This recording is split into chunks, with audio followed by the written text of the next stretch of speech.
BA first year के सभी छात्रों का आज के इस स्मार्ट क्लास में फिर से स्वागत है। बेटा, हम राजनीति विज्ञान के मूलाधार में परंपरागत और आधुनिक दृष्टिकोण पढ़ रहे थे।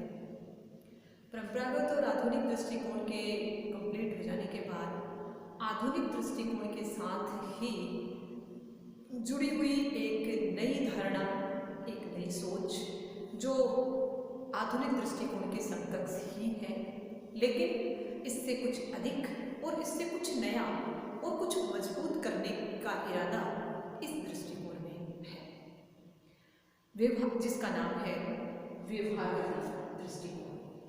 आज हम नए टॉपिक अध्याय, देखो बेटा, इसमें एक क्रम चलेगा और ये क्रम जो है, इस क्रम में सभी चीजें एक दूसरे से जुड़ी हुई रहेंगी। ये क्रम जो है वो इस प्रकार से जुड़ा हुआ है कि सबसे पहले हमने फर्स्ट पेपर में, देखो इसमें कहीं कोई कंफ्यूजन वाली स्थिति नहीं है, बहुत स्पष्ट बातें हैं और एक बात फिर उससे जुड़ी हुई नेक्स्ट बात जो उसका आगे का स्टेप, फिर उसी से जुड़ी हुई तीसरी बात जो उसके आगे का स्टेप, और ये स्टेप बाय स्टेप जो है ये इस प्रकार से है कि राजनीति विज्ञान ने किस प्रकार से तरक्की की, किस प्रकार से विकास किया, किस प्रकार से नए नए राजनीतिक विचारकों ने, विद्वानों ने इसमें चेंजेस किया और अपने अपने दृष्टिकोण के आधार पर राजनीति विज्ञान को परिभाषित करने का, इसकी प्रकृति को, इसके क्षेत्र को निश्चित करने का प्रयत्न किया। अब इसमें मैं आपको शुरू से बताती हूँ कि राजनीति विज्ञान का परंपरागत दृष्टिकोण जो है वो सबसे पहला कदम था जब राजनीति विज्ञान ने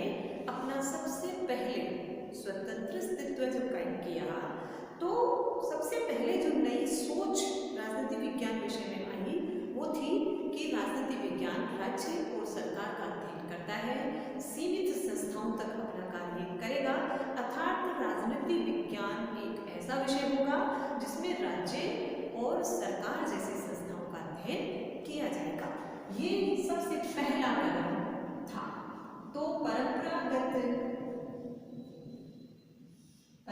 दृष्टिकोण जो था वो राजनीति विज्ञान का पहला कदम था।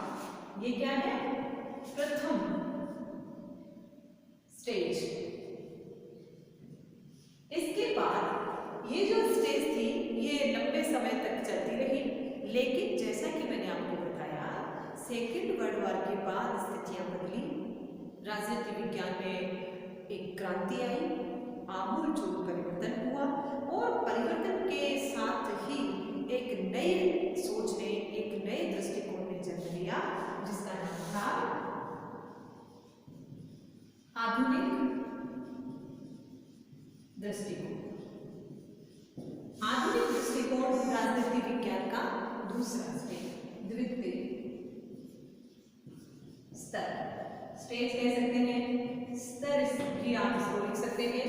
ये राजनीति विज्ञान का द्वितीय स्तर था जिसमें राजनीति विज्ञान ने बहुत अधिक प्रगति की, एक नई सोच का जन्म हुआ और इस सोच में राजनीति विज्ञान ने अपने अध्ययन को मानव व्यवहार से जोड़ा, और चूंकि मानव व्यवहार से जुड़ा तो राजनीति विज्ञान अन्य समाज विज्ञानों से भी जुड़ गया, क्योंकि राजनीति विज्ञान जब मानव के व्यवहार का अध्ययन करता है और मानव व्यवहार के अनेक जीवन के पक्ष होते हैं और विविध पक्षों का अध्ययन करने के लिए उसके हर एक पक्ष का अध्ययन करना आवश्यक माना गया, और अनेक पक्षों का अध्ययन करने के लिए राजनीति विज्ञान विषय समाज के अन्य विषयों के साथ भी जुड़ा।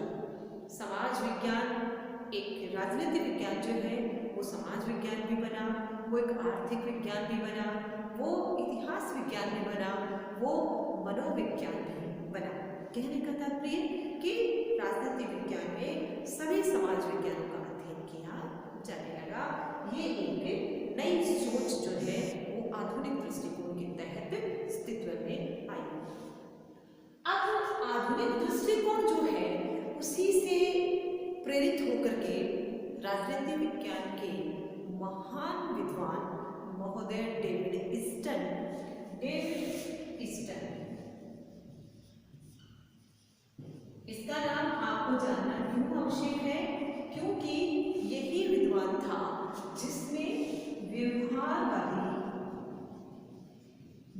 व्यवहारवादी दृष्टिकोण का जनक इसे कहा जाता है, व्यवहारवाद का जनक, व्यवहारवाद का पिता कौन था?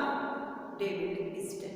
डेविड ईस्टन महोदय जो थे उन्होंने राजनीतिक विज्ञान के आधुनिक दृष्टिकोण से प्रेरित होकर के इस व्यवहारवादी दृष्टिकोण को जन्म दिया। अब व्यवहारवादी दृष्टिकोण जो है वो प्रेरित किससे है? आधुनिक दृष्टिकोण से है, लेकिन आधुनिक दृष्टिकोण कुछ कम है, व्यवहारवादी दृष्टिकोण उससे अगला कदम है। अर्थात हम इसी क्रम में अगर चलते हैं तो तीसरा स्टेप जो है वो आता है व्यवहारवादी दृष्टिकोण। ये क्या है? ये राजनीतिक विज्ञान का तृतीय स्तर है। 3 स्टेज तक हम पहुंच चुके हैं, 3 दृष्टिकोणों में हम प्रवेश कर चुके हैं। इन 2 दृष्टिकोणों को भली भांति पढ़ने के बाद हम तीसरे दृष्टिकोण में प्रवेश कर रहे हैं और ये दृष्टिकोण डेविड ईस्टन ने अपने तरीके से इसको परिभाषित किया है, इसकी विशेषताओं को इंगित किया है और मूल रूप से जैसे कि इसके नाम से ही हमें प्रतीत होता है कि राजनीति विज्ञान में व्यवहारवादी दृष्टिकोण का तात्पर्य है मानव के व्यवहार का अध्ययन करना, मानव के सजीव विषयों का अध्ययन करना। और सजीव जो है विषयों का अध्ययन जब हम करेंगे तो राजनीति विज्ञान को पूरी तरह से वैज्ञानिक दृष्टिकोण का जामा पहनाना होगा। व्यवहारवादी दृष्टिकोण जो है उसकी सबसे पहली सोच यह थी कि यह मानव व्यवहार का अध्ययन करेगा और पूरी तरह से वैज्ञानिक आधार पर बात करेगा। क्या बात हुई? सबसे पहला व्यवहारवादी दृष्टिकोण क्या करेगा? मानव व्यवहार का अध्ययन करेगा। मानव व्यवहार का अध्ययन करने के साथ ही यह पूरी तरह से मानव व्यवहार का अध्ययन किस आधार पर करेगा? किस पद्धति से करेगा? वैज्ञानिक पद्धति के आधार पर। ये 2 बातें आप विशेष रूप से व्यवहारवादी दृष्टिकोण में याद रखें, क्योंकि आपको बेटा जैसा कि पता है कि व्यवहारवादी दृष्टिकोण पूरी तरह से वैज्ञानिक पद्धति पर जब लागू होगा तो निश्चित रूप से ये कल्पनाओं से बहुत दूर होगा। ये समाज के हर विषय से अपने आप को जोड़ेगा और केवल तथ्यों का अध्ययन करेगा, केवल फैक्ट्स का अध्ययन भी करेगा। इसमें मानव की कल्पनाओं का कोई स्थान नहीं है। शोध और सिद्धांत में भी एक घनिष्ठ संबंध रखेगा, जो आप आधुनिक दृष्टिकोण में पढ़ चुके हैं। वैज्ञानिक इसका आधार होगा, सटीक और सजीव विषयों का ये अध्ययन करेगा और इसका मूल जो तात्पर्य है, मूल आप कह सकते हैं कि इसका उद्देश्य जो है वो व्यवहारवादी दृष्टिकोण का मूल उद्देश्य क्या है? राजनीति विज्ञान को आप यूं कह सकते हैं कि राजनीति शास्त्र को पूरी तरह से वैज्ञानिक बनाना, पूरी तरह से राजनीति विज्ञान बनाना इसका मूल उद्देश्य है। क्या कहा मैंने कि राजनीति विज्ञान के व्यवहारवादी दृष्टिकोण का मूल उद्देश्य, मूल पर्पज जो था वो था कि एक जैसे कि समाज के सभी विषय शास्त्र होते हैं, समाज शास्त्र है, ठीक है, अर्थशास्त्र है, अर्थविज्ञान नहीं है, समाज विज्ञान नहीं है, ठीक है। लेकिन व्यवहारवादी दृष्टिकोण के विद्वानों ने ये भरपूर कोशिश की कि राजनीति शास्त्र को राजनीति विज्ञान के कटघरे में खड़ा किया जाए। आप यूँ कह सकते हैं कि एक बहुत ही उन्नत बात, एक बहुत ही प्रगतिशील और एक बहुत ही शानदार नाम उन्होंने राजनीति शास्त्र को देने का भरसक प्रयास किया। और आज व्यवहारवादी दृष्टिकोण की ही देन है कि आज हमारा जो विषय है वो राजनीति शास्त्र नहीं होकर के क्या है? राजनीति विज्ञान है। और राजनीति विज्ञान उन्होंने अपने विषय को इस तरह से प्रमाणित किया, इस तरह से उन्होंने प्रूव किया कि जो कुछ प्राकृतिक विज्ञान में संभव हो सकता है वो राजनीति शास्त्र में भी हो सकता है। प्राकृतिक विज्ञान जिस तरह से आंकड़े लेता है, भविष्यवाणियाँ करता है, वो फैक्ट की बात करता है, जो बात वो करता है उसमें कुछ अपवादों को छोड़कर सत्य बातें साबित होती हैं, ठीक वैसा ही राजनीति विज्ञान में भी संभव हो सकता है। बहुत बड़ा चैलेंज था, लेकिन इसके बावजूद भी व्यवहारवादी विद्वानों ने भरसक प्रयास किया राजनीति विज्ञान को विज्ञान बनाने के लिए। और हम ये कह सकते हैं, जैसे कि मैं आपको वन बाय वन अभी बिंदुओं को बताऊंगी, उसमें हम ये कह सकते हैं कि राजनीति विज्ञान वास्तव में प्राकृतिक विज्ञान के जैसा ही विज्ञान बनकर रहा। उसने ये प्रमाणित किया, उसने ये प्रमाण दिया कि जो नेचुरल साइंस में संभव है वो तमाम चीज़ें राजनीति शास्त्र में भी संभव है, और इसलिए राजनीति शास्त्र नहीं होकर के राजनीति विज्ञान है, हो सकता है।